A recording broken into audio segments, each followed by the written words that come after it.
哎，大家伙早喽！5月11号星期一，新的一周。这几天不阴天了，太阳每天都特大。今天最后一个训练日，今天我少跑了一点调整。因为昨天有一个不期而遇的强度课，一会儿和大家聊。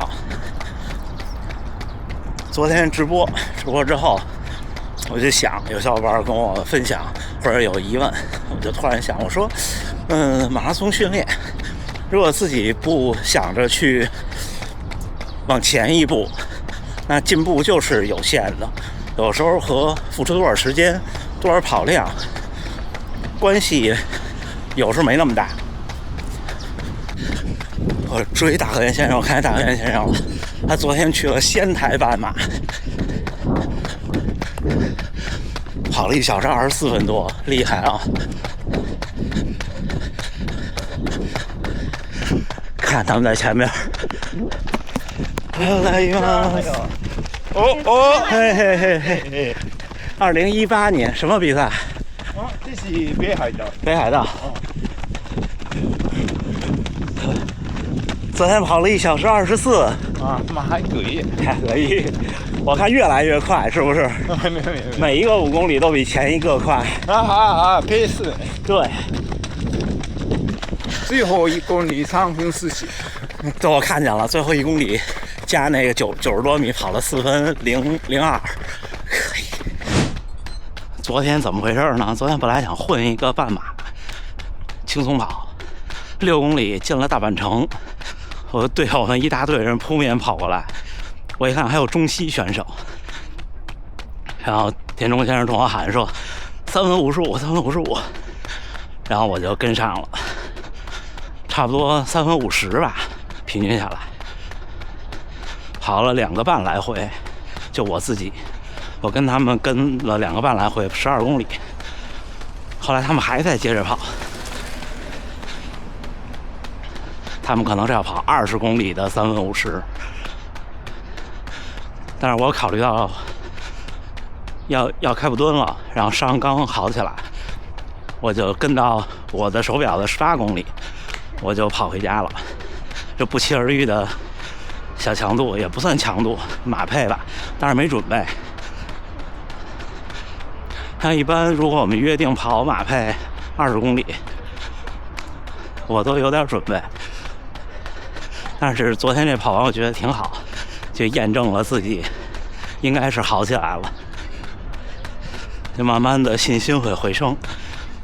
就马拉松训练这事儿，就是你看好多跑者跑啊跑，一直跑，但是进步到一定程度就停下了，而且停的还是挺靠前的，比方说3个多小时、3个小时半，好像就跑不快了。我觉得马拉松这个事情，速度和耐力是必须都要有的。有的时候不推自己那一把，不去适应新的强度，就会停下来。就停下来就是什么呢？举个例子啊，就像你跑长距离一样，就你不管多慢，你跑个30公里、35公里，你都挺累的。好多人的训练就是这样，就每天慢跑。然后每个月跑的挺多的，一直跑好多年，他也觉得每天跑完、每月跑完都挺累的，但是进步就会变慢。就得在这些每天的训练中，自己有目的的找变化，倒不是说一定要多激进，说你1周几个速度课，或者多科学、多花哨，不用的。其实就是时不时的去探索一下自己的边界。想办法说，我今天是不是能试跑快点？你试过1次，就可能有第2次，有第2次，有可能有第3次，慢慢的、不知不觉的，就越来越快了。等你这种速度变快了以后，你可能再去跑你的轻松跑、有氧跑，整体也就变快了。这也是我和训练营的小伙伴们聊的。今天是我们训练营开营的第1天。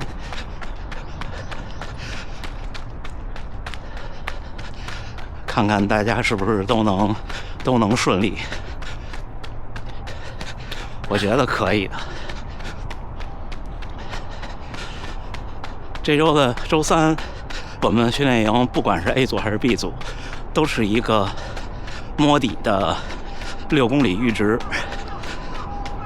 这个我突发奇想了，前段时间我就思考，我说怎么样能知道大家的真实水平？因为有时候就是看大家填的表格和既往的训练数据，也不一定能完全确定，但是它不是现在。我跟大家说，你们跑一个6公里的阈值，就是跑到全力以赴，但是不能掉速就好。这基本上6公里这样跑下来的话，水平越高的选手，越接近或者超过自己真正的 LTR 越少。比方说我 LTR 3分24，我跑这个6公里，极限可能是3分21，跑不进3分20。差不多是这样。但是如果您的 LTR 可能是，比方说是5分，假设，那你可能能跑到4分48、4分49的样子，基本上就能很明确的确定这位选手的水平。确定了 LTR， 强度课就好安排了。其实安排强度课也没有什么秘诀，就是想办法让自己不那么枯燥。把该跑的跑了，就像昨天，你看，昨天我要是自己去跑一个半马，那大概率我觉得时间过得特别慢，大概率觉得特别长时间。但是昨天碰到他们练完了，他们走了。但是昨天碰到他们，跟了一个12公里，一看手表，18了，再跑最近的路回家就一个半马了，就这么回事儿。时不时给自己一点心理暗示，我心理暗示特别重要。到这儿8公里了，跑回家4公里，12公里，今天见好就收。这次是真的见好了，真的见好了。昨天那个强度只有一点点2条腿不一样的感觉了，加油加油！嘿，小伙伴们，5月11号星期一，新的一周，我的第4个训练日。今天轻松跑12公里，5分30，中间和朋友们一起跑，一起拍照。我这种轻松跑，中间我都不停表，停下来我也不停表。行，这4天像上周预测那样圆满顺利，而且还有强度课。虽然总跑量不大，这4天的总跑量比我正常时候的跑量要少10几公里。下一个4天就关键了，下一个4天再继续找回状态，是一个继续找回状态、巩固胜利果实的4天。终于我们战胜了伤病，太不容易了。现在回想，真的觉得挺极限的。之后再下周就开普敦马拉松了，安全第一，有几个小时的时差，所以那边的早晨是咱们的下午，7、8个小时，那行吧，那就这么着。最后还是祝大家能努力生活，健康平安。咱们下回再见。